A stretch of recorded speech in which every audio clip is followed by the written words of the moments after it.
नमस्कार सभी को। देखिए, आज हम लैब असिस्टेंट के बारे में देखेंगे कि अभी ये वैकेंसी लैब असिस्टेंट की बहुत ज्यादा चर्चा में है। आलोक राज जी के द्वारा बार बार ट्वीट किया जा रहा है। यूट्यूब पे भी आपने देखा होगा कि ये लैब असिस्टेंट की एग्जाम कब होगी, कब फॉर्म लगेंगे, ये इससे संबंधित अन्य सभी जानकारी आज की हम क्लास में देखने वाले हैं। कब की? लैब असिस्टेंट के बारे में देखिए।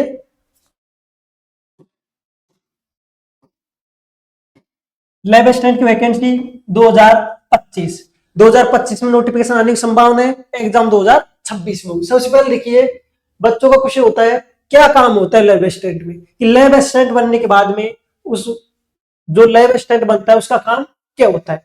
तो आपको बता दिया जाता है कि लैब असिस्टेंट है उसका काम केवल कुछ 2 या 3 घंटे काम होता है। यदि आप स्कूल में लैब असिस्टेंट के रूप में लगते हो, जैसे ज्योग्राफी है या मान लो साइंस के अंतर्गत है, फिजिक्स है, केमिस्ट्री है, बायो है, तो उसमें लैब असिस्टेंट के रूप में काम करोगे। तो जब आपकी एग्जाम होती है, जब बच्चों के प्रैक्टिकल होते हैं, तब वो लैब असिस्टेंट के रूप में काम आता है। लैब असिस्टेंट में सहायक के रूप में काम करता है। किसके रूप में? सहायक के रूप में काम करता है। और इसके लिए जो बच्चे अच्छी तैयारी करने चाहते हैं, जैसे मान लो आरएस की, आईएएस की, या फिर कोई अच्छे पोस्ट पे जाना चाहता है, तो उसके लिए ये सबसे अच्छी वैकेंसी होती है। कारण इसमें टाइम पूरा मिलता है, बच्चों के पास प्रॉपर टाइम रहता है तैयारी करने के लिए। तैयारी करो और बच्चों के काम में अपना काम को निपटा लो। तो अधिक से अधिक कितना काम होता है, इसकी क्या होता है? लैब असिस्टेंट सहायक के रूप में, सहायक के रूप में होता है। चाहे वो किसी स्कूल में हो या फिर किसी कॉलेज में हो आदि में लैब असिस्टेंट सहायक के रूप में कार्य करता है। काम अधिक से अधिक देखोगे आप, तो इनका काम 2 से 3 घंटे होता है। 2 से 3 घंटे का। और सारे दिन पढ़ाई के लिए पढ़ाई के लिए टाइम मिलता है। पढ़ाई के लिए मिलता है, टाइम मिलता है, टाइम मिलता है। तो देखिए, लैब असिस्टेंट काम बता दिया आपका काम होता है। स्कूलों में काम होगा, बच्चे लैब असिस्टेंट के रूप में या तो कॉलेज या स्कूल में काम करेंगे। नेक्स्ट देखिए क्या होता है आपका लिए। आपने ये न्यूज तो बस पढ़ी होगी, अभी हाल ही में आरएस का रिजल्ट आया हुआ है। किसका रिजल्ट आया हुआ है? आरएस 2025 में अभी कल रिजल्ट डिक्लेयर हुआ था, जिसमें आपने देखा होगा 2025 आरएस में फर्स्ट रैंक वाला कौन था? कुशल चौधरी, अजमेर जिले से। किससे था? अजमेर जिले से था कुशल चौधरी, जो भी पहले एक लैब असिस्टेंट था। देखिए, अखबार के न्यूज की कटिंग आप देख सकते हो। आप देख सकते हो कि पढ़ने के लिए कितना टाइम मिलता है। अजमेर के कुशल बने टॉपर। फाइनल रिजल्ट जारी हो गया था। और अजमेर किससे? अजमेर जिले के थे। किससे संबंधित थे? अजमेर जिले से। और जब इनसे पूछा गया कि आपने पहले कैसे तैयारी की, कैसे टाइम मिला, इन्होंने बताया कि उनके पिताजी क्या थे? एक किसान थे। उनके पिताजी क्या थे? खेती थे। और उन्होंने सेल्फ स्टडी की। और वो किस पर पोस्टेड थे? आप देख सकते हो, अभी राजकीय उच्च माध्यमिक स्कूल तबीजी में एक लैब असिस्टेंट के रूप में थे। यदि आपको दिख रहा था, आप देख सकते हो किसके रूप में थे? लैब असिस्टेंट के रूप में थे। और लैब असिस्टेंट होने के कारण उसे प्रॉपर टाइम मिला। उन्होंने दूसरा अटेम्प्ट था, फर्स्ट अटेम्प्ट में उसमें पास की, लेकिन रैंक अच्छी नहीं आई। उसने दोबारा कोशिश की और कोशिश करने पर फर्स्ट रैंक प्राप्त की। और वो भी क्या थे? लैब असिस्टेंट था। आप सोच सकते हो, लैब असिस्टेंट बच्चों के लिए एक सपना होता है, क्योंकि वो सोचते हैं यदि जॉब प्राप्त हुई तो अपने लिए स्टेबल हो जाएंगे और साथ ही अच्छी तैयारी करने के लिए प्रॉपर टाइम मिलेगा। आगे समझ में। नेक्स्ट देखिए क्या है आप क्वेश्चन। कुल पद कितने होंगे? बच्चों के डाउट है कि अभी लगभग 603 के लगभग पद बताए गए हैं, लेकिन क्या पदों में वृद्धि होगी या पद इतने रहेंगे? तो आपने देखोगा आलोक राज जी के द्वारा ट्वीट किया गया था कि लगभग 1000 से ऊपर पद होने वाले। कितने? लगभग 1000 से प्लस पद होने वाले, पद होने वाले। ये पद किस किस के लिए होंगे? ये पद साइंस के लिए, साइंस के लिए होंगे। ये ज्योग्राफी के लिए होंगे। ये होम साइंस, जो होम साइंस के विद्यार्थी होते हैं उसके लिए भी होंगे। तीनों के लिए पद होंगे। ज्योग्राफी के लिए पदों की संख्या कम होगी, होम साइंस के लिए कम होगी, साइंस के लिए पदों की संख्या अधिक होगी। लगभग 1000 से प्लस बताए जा रहे हैं, हो सकता है आपके 1200, 1500, यदि जैसे अभ्यर्थी मिलती है आलोक राज जी को, आपको नोटिफिकेशन के द्वारा बता दिया जाएगा। पदों की संख्या कितनी होगी? लगभग 1000 से प्लस, जो कि एक अच्छे पद होते हैं। 1000 से प्लस होते हैं क्योंकि साइंस में बच्चे कम होते हैं, और इसमें साइंस है उसमें 11th और 12th का मैटर अधिक होने के कारण जो बच्चे 11th 12th की एग्जाम देने के 1-2 साल होते हैं वो बच्चे इसमें टॉपर करते हैं। जिनको 5 साल हो गई, मान लो 12th की हुई है, या 7 साल हो गई, या उनको 10 साल हो गई, 11th 12th से बिल्कुल हट जाते हैं और पेपर पूर्ण रूप से 11th 12th के आधार पर आता है। उसके लिए वो जॉब लगना कठिन होता है, नए बच्चे के लिए सबसे बेस्ट अपॉर्चुनिटी होती है। आगे देखिए, आज क्या एग्जाम, बच्चों को डाउट है एग्जाम कैसी होगी? एग्जाम होगी रिटर्न एग्जाम होगी, आपकी ऑप्शनल आधार पर होगी। 4 ऑप्शन होते हैं, या फिर अब मान लो कि अनुत्तरित रूप से 5 ऑप्शन कर दिए, 5 ऑप्शन होंगे, 5 ऑप्शन में से किसी एक ऑप्शन का उत्तर सही होगा। रिटर्न रूप से एग्जाम हो, किसमें? ऑप्शन रूप से, रिटर्न के रूप में एग्जाम हो। आगे समझ, नेक्स्ट देखिए,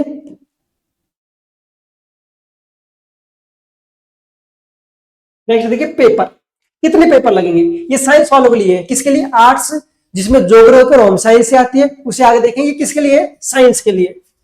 किसके लिए? साइंस के विद्यार्थियों के लिए, साइंस के विद्यार्थियों के लिए। पेपर फर्स्ट पेपर होगा। कितने पेपर होते हैं? 2 पेपर होते हैं। एक तो फर्स्ट पेपर होगा, उसके बाद में सेकंड पेपर होगा। फर्स्ट पेपर है वो जीके का होगा। किसके होगा? जीके का होगा। आपको टाइम मिलेगा 2 आवर्स का टाइम मिलेगा, 100 क्वेश्चन होंगे और 200 मार्क होंगे। कितने मार्क होंगे? 200 मार्क होंगे, 100 क्वेश्चन होंगे, आपका एक क्वेश्चन 2 मार्क होगा। कितने होगा? 2 होगा। जिसमें से जीके में क्या होगा? राजस्थान जीके होगी कंप्लीट। राजस्थान जीके में geography, political, art and culture, history जो संपूर्ण आती है सभी इसके अंतर्गत होंगे। वर्ल्ड और इंडियन जो जनरल नॉलेज होगी, इसमें कोई गहराई नहीं चाहिए, केवल जो फैक्ट चीज, वर्ल्ड में पहला कौन सा है, दूसरा कौन सा है, सबसे ऊंची पर्वतमाला कौन सी है, सबसे नीची क्या है, प्रमुख झील कौन सी है, यानी जनरल नॉलेज, इंडिया और वर्ल्ड की केवल जनरल नॉलेज पूछ जाएगी आपसे। आगे देखिए, आगे क्या होगा? Current affair. लगभग आप मान सकते हो 5 से 7 क्वेश्चन किसके आते हैं? करंट अफेयर के आते हैं। तो आपको करंट अफेयर पढ़ना होगा। करंट अफेयर किसकी होगी? राजस्थान और इंडिया दोनों करंट अफेयर, जिसमें राजस्थान क्वेश्चन ज्यादा आएंगे, इंडिया के 1 या 2 क्वेश्चन आ सकते हैं। आगे देखिए, साइकोलॉजी, इसके अंतर्गत साइकोलॉजी भी होगी। जिसमें मान लो पिछली एग्जाम लगी थी 2022 में, उसमें साइकोलॉजी से एक भी क्वेश्चन नहीं आया, हो सकता है अभी नया आए, लेकिन आपको साइकोलॉजी पढ़नी है। 2 या 5 नंबर आ गए, यदि वो क्वेश्चन सीधे हुए, आप जो बच्चे नहीं पढ़ेंगे उनसे तो आगे होंगे, इसलिए आपको साइकोलॉजी पढ़नी है। पहला पेपर होगा फर्स्ट पेपर, जीके होगा, 100 क्वेश्चन होंगे और 200 नंबर के होंगे, 2 घंटे का पेपर होगा। उसके बाद में सेकंड पेपर होगा। उसके बाद कौन सा पेपर होगा? सेकंड पेपर होगा। सेकंड पेपर किसका होगा? साइंस के विद्यार्थी हैं उनके लिए जीके का पेपर होगा पहला।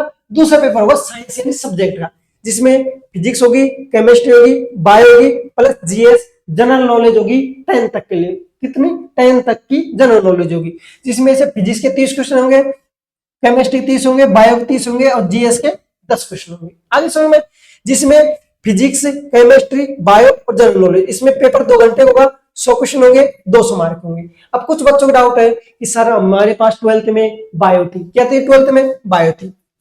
बच्चों क्या बोलोगे? कुछ बच्चों कमेंट होगा हमारे 12th में क्या थी? सर हमारे 12th में बायो थी, और हमें बायो होने के कारण फिजिक्स में प्रॉब्लम आती है। तो मान लिया आपके फिजिक्स में प्रॉब्लम आती है, तो आप 30 में से 15 से 20 नंबर तो आराम से आप ला सकते हो पढ़ने के बाद में। लेकिन जो बच्चा मैथ का है उसके लिए बायो भी तो कठिन होगी। मान लो आपने तो फिजिक्स को पढ़ा भी है, 2 साल में 11th 12th में पढ़ा है, हो सकता है आपके लिए टफ हो, लेकिन आपने पढ़ा है। लेकिन जो बच्चा मैथ का है उसने तो बायो को बिल्कुल भी नहीं पढ़ा, उसके लिए तो आपसे भी टफ बायो होगी। तो आप जो बायोलॉजी के वो प्लस पॉइंट बनेंगे। आप मान लो इसमें 15 से 20 नंबर ला सकते हो, लेकिन मैथ वाला है उसके लिए 15 नंबर के लगभग ही ला पाएगा, लेकिन वो फिजिक्स में खींच जाएगा। उसके लिए फिजिक्स में मान लो 30 में से 25 प्लस नंबर लाने की संभावना होगी, जबकि इसमें नहीं आएगी। तो दोनों कुल मिला के दोनों बच्चों के लिए समान ही पेपर टफ होगा, क्योंकि इसके लिए फिजिक्स टफ होगी, उसके लिए बायो टफ होगी। जनरल नॉलेज 10 तक का साइंस है, उसमें जनरल नॉलेज पूछ जाएगी। आगे देखिए, आगे देखिए क्या सिस्टम है। पिछले देखो, पिछली बार कट ऑफ कितनी थी? बच्चे तैयारी कर रहे हैं, उनके मन में डाउट होगा कि पिछली बार कट ऑफ कितनी गई थी। आपको पता है 200 नंबर का फर्स्ट पेपर होगा, 200 का सेकंड पेपर होगा, 400 नंबर कुल पेपर होगा।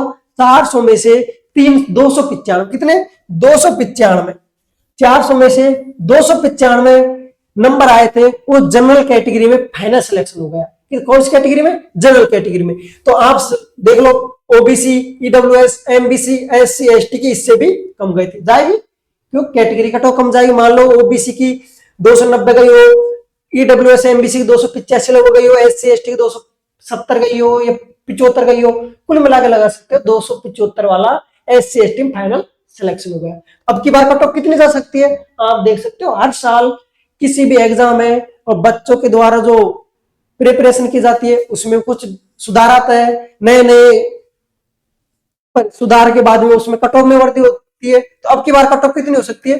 300 से प्लस वाला बच्चा कैटेगरी में सेफ है। कौन सी? General category. हो सकता है एससी एसटी की 300 से कम हो, लगभग 395 हो, लेकिन कम से कम आपको 300 नंबर तो लाने होंगे। 400 में से 300 नंबर आप आराम से ला सकते हो अपनी कैटेगरी में। फाइनल सिलेक्शन तक या फाइनल जो कट ऑफ आती है तब तक आप सेफ हो। आगे देखिए, आगे देखिए क्राइटेरिया हो रहा है, ये थोड़ा बच्चों को ये बार बार परेशान करता है। 40% का क्राइटेरिया क्या है? 40% नंबर आना जरूरी है, कम से कम दोनों सब्जेक्ट में अलग अलग 40% नंबर चाहिए। इन 40% का क्राइटेरिया क्या है? क्योंकि बोर्ड के द्वारा किया गया है। आपका फर्स्ट पेपर है, कौन सा पेपर? First paper. कितने नंबर का होगा? मान लो 200 नंबर का होगा, 200 नंबर का होगा, और आपको इसमें से फर्स्ट पेपर में 40% नंबर, 40% बोले तो लगभग 80 नंबर, 80 नंबर तो आपको नंबर लाने ही होंगे। कितने नंबर? 80 नंबर तो आपको लाने होंगे। यदि आप 80 से कम नंबर लाते हो तो आपकी सेकंड पेपर जांच ही नहीं होगा। सेकंड पेपर है आपका, यदि आप 40% नहीं लाते हो सेकंड पेपर जांच ही नहीं होगा। यदि आपने सेकंड पेपर में 40% नहीं लाए, सेकंड पेपर मतलब कि आपने वापस वही 80 नंबर न लेके आए, आपका फर्स्ट पेपर जांच नहीं होगा। इसका मतलब यह है कि यदि आप इसमें 80 नंबर न लेके आए, इसमें आप 200 में से 200 ले आए और इसमें आप 70 नंबर लेके आए, 270 में हो सकता है आपकी कैटेगरी में पास हो जाए, लेकिन सेकंड पेपर में 40% नंबर न होने के कारण आप डिस्क्वालीफाई हो जाओगे। तो इसलिए आपको दोनों पेपरों को अच्छे से पढ़ना है, अलग अलग 40% क्राइटेरिया पार करना। आगे समझ, 40% क्राइटेरिया क्या होता है? अलग अलग रूप से, ये नहीं दोनों को मिला के आप 40 लाओ, अलग अलग पेपर में। देखिए, अगर नेगेटिव मार्किंग कितनी हुई? 1/3 नेगेटिव मार्किंग हुई। यदि आपने एक क्वेश्चन गलत कर दिया और 3 क्वेश्चन गलत कर दिए, एक क्वेश्चन सही किया है, तो आपके द्वारा जो सही क्वेश्चन किया गया है वो गलत के द्वारा काट लिया जाएगा, अर्थात कितनी कट ऑफ होगी? 1/3 होगी। आगे देखिए, आगे आर्ट्स वालों के लिए, वो साइंस के लिए बताया था मैंने, आर्ट्स वालों के लिए क्या सिस्टम है? आर्ट्स वालों के लिए वही 2 पेपर होगा। कितने पेपर होंगे? वही 2 पेपर होंगे। पहला पेपर होगा वो क्या होगा? सेम बिल्कुल जो साइंस के लिए था वही था, कि 200 नंबर का जीके होगी, मतलब सॉरी राजस्थान जीके होगी, वर्ल्ड इंडिया की जनरल नॉलेज होगी, करंट अफेयर होगी, साइकोलॉजी होगी। लेकिन साइंस के अंतर्गत ये 200 नंबर का पेपर होता है, जबकि आर्ट्स में कितने नंबर हो गए? आर्ट्स कितने होगा? 100 नंबर का, 100 नंबर का पेपर हो गए। आर्ट्स कितने नंबर होगा? 100 नंबर का पेपर होगा ये first paper. Second paper arts का होगा, वो कितने होगा? 200 नंबर का, 200 200 नंबर का पेपर होगा सेकंड पेपर। मतलब सेकंड पेपर तो साइंस में भी 200 का था, इसमें भी 200 का है, लेकिन फर्स्ट पेपर उसमें 200 का था, इसमें 100 होगा। सिलेबस सेम है, सेकंड पेपर है, उसके अंदर क्या है कि सब्जेक्ट वही होगा। यदि आप ज्योग्राफी से, यदि आप आर्ट्स के अंतर्गत ज्योग्राफी में हो तो आपका ज्योग्राफी होगा, यदि आपके पास आर्ट्स में होम साइंस है तो होम साइंस होगा। मतलब कि इसमें कौन कौन भर सकता है फॉर्म? जो 12th पास है वो बच्चा इसके लिए एलिजिबल है, या तो उसके पास साइंस हो या फिर ज्योग्राफी हो या फिर होम साइंस हो, तीनों के लिए। दोनों में क्राइटेरिया इसमें भी वही है, 40% नंबर लाना जरूरी है। इसमें 100 में से 40 नंबर, इसमें 200 में से 80 नंबर, तभी आप क्राइटेरिया पास कर पाओगे। सेकंड देखिए, योग्यता। इसके लिए क्वालिफिकेशन क्या रखी गई है कि कौन सा विद्यार्थी है वो लैब असिस्टेंट की फॉर्म भर सकता है। तो पहले क्राइटेरिया है बच्चा 12th पास होना चाहिए। बच्चे क्या होना चाहिए? 12th पास होना चाहिए। कौन सी है?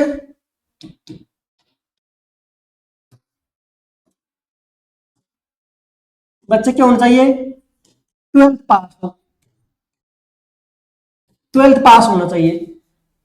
साथ ही ट्वेल्थ में उसके पास या तो साइंस हो, साइंस साइंस के अंतर्गत तीन हो सकते हैं उसके ऊपर, या तो पीसीएम हो, पीसीएम हो या फिर पीसीबी हो या फिर वो एग्रीकल्चर से हो। किससे हो? एग्रीकल्चर से हो। पीसीएम हो, पीसीबी हो, एग्रीकल्चर से हो, तीनों सब्जेक्ट में किसी से वो कोई एलिजिबल है। दूसरा ट्वेल्थ के अंदर देखो आर्ट्स हो उसके पास, कौन सा हो? आर्ट्स हो। आर्ट्स के अंदर दो सब्जेक्ट, या तो ज्योग्राफी हो उसके पास ट्वेल्थ में, या फिर उसके पास होम साइंस हो। क्यों? ये ट्वेल्थ में उसके पास होम साइंस हो या ज्योग्राफी आर्ट्स के अंतर्गत, तो वो भी उसके लिए इलिजिबल है। क्यों? पहला तो एलिजिबल के लिए 12वीं पास होना चाहिए, ट्वेल्थ के साथ साइंस में तो पीसीएम पीसीबी या एग्रीकल्चर को, ट्वेल्थ के लिए ज्योग्राफी और होम साइंस को। जो एग्रीकल्चर को होगा वो साइंस के अनुसार ही पेपर होंगे, पीसीबी से पेपर होंगे, वो 200 नंबर के होंगे, और जो होम साइंस और ज्योग्राफी से जो अभी मैंने जस्ट पिछले बताया वो पैटर्न लागू होगा उसके लिए। आगे देखिए, इसमें एज लिमिट क्या होनी चाहिए? बच्चे की एज लिमिट क्या होनी चाहिए? 18 साल से लेकर 40 साल तक, 40 साल तक अपना भर सकता है। इसी के साथ इसमें एज में भी, एज में क्या होगी? उसे छूट मिलेगी, किस कैटेगरी के अनुसार छूट मिलेगी, कैटेगरी के अनुसार छूट मिलेगी। यदि किसी की 40 प्लस हो गई है, ओबीसी में आपको लगभग 3 साल का मिलता है, एसटी एसटी 5 साल का मिलता है। इस तरह उन्हें कैटेगरी में क्या मिलेगी? छूट मिलेगी। बच्चे कुछ कहेंगे कि सर अभी हमने 12th पास कर लिए लेकिन अभी हमारी एज 17 साल 17.5 होगी, ऐसे हो सकता है। तो देखना तब ये फॉर्म भरवाएंगे। मान लो इन्होंने फॉर्म जनवरी में स्टार्ट किए, कब स्टार्ट किए फॉर्म भरना? मान लो जनवरी में फॉर्म स्टार्ट करते हैं, और फॉर्म स्टार्ट करते हैं जनवरी में करेंगे तो कम से कम मांगेंगे। देखना, मान लो उन्होंने 2026 में फॉर्म स्टार्ट की तो ये मांगेंगे कि दिसंबर 2026 तक उसकी 18 साल हो जानी चाहिए, हो जानी चाहिए। ऐसे फॉर्म भरा करते हैं। अभी तक जो कोई बोर्ड एग्जाम लेता है वो फॉर्म में इस तरह से देता है कि जब आप फॉर्म भर रहे हो उसमें लास्ट बताई जाती है तब तक 18 हो जाना चाहिए। मान लो इस समय आपकी 17.5 है, लेकिन आप दिसंबर 2026 तक लगाओगे तो आप 18 प्लस हो जाओगे। मान लो कि अब आपकी एज 18 साल है लेकिन प्रेजेंट में अब और 2026 तक बढ़ाएंगे दिसंबर तक, तो आप लगभग 19 साल से ऊपर के हो जाएंगे, लगभग 19 साल के हो जाएंगे। तो आप सोच सकते हो कि जब फॉर्म भरा गई उस समय आपकी एज आराम से हो जाएगी, क्योंकि वो क्राइटेरिया जब फॉर्म भरते तब तक नहीं देखता है, फॉर्म की लास्ट डेट या दिसंबर या अक्टूबर तब तक ये मांगेगा, तब तक आपकी आराम से हो जाएगी। नेक्स्ट देखिए, नेक्स्ट क्या क्वेश्चन है आपका, दोनों पेपर कब होंगे? कुछ बच्चों का डाउट था कि सर फर्स्ट पेपर है वो मान लो कि किसी दिन हो गया, मान लो 22 फरवरी का एग्जाम डेट बता रही है, फर्स्ट पेपर 22 फरवरी को हो गया, तो क्या सेकंड पेपर 22 फरवरी को होगा या 23 फरवरी को होगा या कुछ दिन का गैप मिलेगा? तो आपको बता दिया जाता है कि दोनों पेपर एक ही दिन में होंगे। फर्स्ट पेपर सुबह की पारी में होगा, उसके बाद में आपको 1 घंटे का गैप मिलेगा, उसके 1 घंटे बाद दोबारा आपकी एंट्री ली जाएगी, एंट्री लेने के बाद में आपका सेकंड पेपर होगा। क्या सेकंड पेपर उसी सेंटर पर होगा? बिल्कुल, जो सेंटर में आपका फर्स्ट पेपर लगा उसी सेंटर पर आपका सेकंड पेपर लगे। एक सेकंड और फर्स्ट दोनों पेपर एक ही दिन में, एक ही दिन होंगे, अलग अलग पारियों में। क्या है? दोनों पेपर एक ही दिन में होंगे। कितने दिन होंगे? एक ही दिन में होंगे। फर्स्ट पेपर सुबह होगा पहली पारी में, उसके बाद में दूसरा पेपर होगा शाम को सेकंड पारी में। कौन सी पारी में? सेकंड पारी में। सेकंड पारी में आपका दूसरा पेपर होगा। इस तरह आपके दोनों पेपर एक ही दिन में हो जाएंगे। आगे देखिए, नोटिफिकेशन कब तक आया? बच्चों का कमेंट था कि सर नोटिफिकेशन कब तक आ जाएगा? तो देखिए, या दीपावली के बाद अक्टूबर में या स्टार्टिंग नवंबर में। कब आ सकता है नोटिफिकेशन? दीपावली के बाद या तो लास्ट अक्टूबर या फिर स्टार्टिंग नवंबर में नोटिफिकेशन आ जाएगा। जैसे नोटिफिकेशन आएगा उससे 1 से 1.5 महीने पीछे फॉर्म भरने स्टार्ट हो जाएंगे। फॉर्म कब तक भरने स्टार्ट हो जाएंगे? लगभग आप मान सकते हो दिसंबर लास्ट में या फिर जनवरी शुरू में, जनवरी शुरू में आप फॉर्म स्टार्ट हो जाएंगे। एग्जाम कब लगने वाली है इसकी? एग्जाम कब लगने वाली है इसके? एग्जाम देखें तो एग्जाम लगभग आलोक राज्य के द्वारा 22 फरवरी 2026 को कह रखी है। 22 फरवरी 2026 को बोल रखा है, और आपको पता है आलोक राज्य के द्वारा जो कैलेंडर जारी किया जाता है उसी दिन एग्जाम दी जाती है, तो अधिक से अधिक संभावना 22 फरवरी तक। तो आपके लिए अभी भी प्रॉपर टाइम है, क्योंकि अभी भी अक्टूबर चल रहा है, नवंबर है, दिसंबर है, जनवरी है, फरवरी है, अभी भी आपके पास पूरे 4 माह है। 4 माह में आप कवर सिलेबस को आराम से कवर कर सकते हो, क्योंकि आप अभी या तो 12th पास करके आए हो, या अभी आपको 1-2 साल हुई है, तो आपका साइंस का पार्ट अच्छा है। और देखिए इसमें जो साइंस आएगी वो जनरल नॉलेज वाली साइंस नहीं आएगी, इसमें 11th 12th है जिसके साइंस आएगी, जिसमें साइंस में 11th के 12th के आप पूरा सिलेबस देखोगे तो उसमें कंप्लीट रूप से टॉपिक बताए गए, किस किस टॉपिक से कहाँ से प्रश्न आने वाले हैं। तो आप इसके लिए देख सकते हैं, एक बार आपको बता दिया एग्जाम कब होगी, फॉर्म कब लगेंगे, कब से इसमें स्टार्ट होगी, कितना क्राइटेरिया, पिछली बार कट ऑफ कितनी थी, काम क्या होता है, एग्जाम रिटर्न होती है। जो फर्स्ट टॉपर था कुशल सिंह चौधरी, वो भी लाइव स्टैंड था, तो आप भी इसकी तैयारी करके अच्छे पद पर प्राप्त कर सकते हो। पीछे आपका अच्छा पद प्राप्त होता है, आप छोड़ दीजिए। यदि सैलरी बात करें, सैलरी भी अच्छी लेवल की सैलरी मिलती है। आपको केवल पेपर पास करना है, ये नहीं आप इतनी अधिक मेहनत को आपको फर्स्ट रैंक लानी है। फर्स्ट रैंक कुछ नहीं लानी, क्योंकि ये कोई वो तय नहीं यार इस लेवल की फर्स्ट रैंक लाने पर आपको अच्छे डिपार्टमेंट में मिलेगा, आप सब लाइफ स्टाइल बनेंगे, ठीक है। और साथ ही यदि आप बहुत अधिक तैयारी करते हो, ये नहीं फर्स्ट रैंक आने पर आपकी सैलरी अधिक होगी या कम होगी, बिल्कुल वही सैलरी होगी जो फर्स्ट रैंक वाले की है। तो इसलिए केवल आपको सभी सब्जेक्ट पढ़ना है, और इतना पढ़ना है कि आप केवल एक सीट आपकी पक्की कर ले। अगर समझ में, केवल एक सीट आपकी पक्की कर ले। तो इसके लिए आप हमारे चैनल के साथ भी जुड़ सकते हैं, सूर्य कंपटीशन क्लास के साथ, जिसमें साइंस की, केमिस्ट्री की तो क्लास अभी चल रही है, कुछ समय में ज्योग्राफी क्लास चलेंगी, और इसी के साथ जैसे होम साइंस है उसकी भी चलेंगी, फिजिक्स की, बायो की, और जो भी उसमें सब्जेक्ट आएगी उसकी आएगी। आपको मैं भी ज्योग्राफी सब्जेक्ट पढ़ाऊंगा, जिसमें आप देख सकते हो रीट, और इसी के साथ पीवाई के क्वेश्चन आए थे उनकी अभी सॉल्यूशन चल रहा है। और अब आने वाले समय में हमें ये लैब असिस्टेंट का कोर्स चलाएंगे, जो कि आपको बिल्कुल फ्री यूट्यूब पर मिलेगा।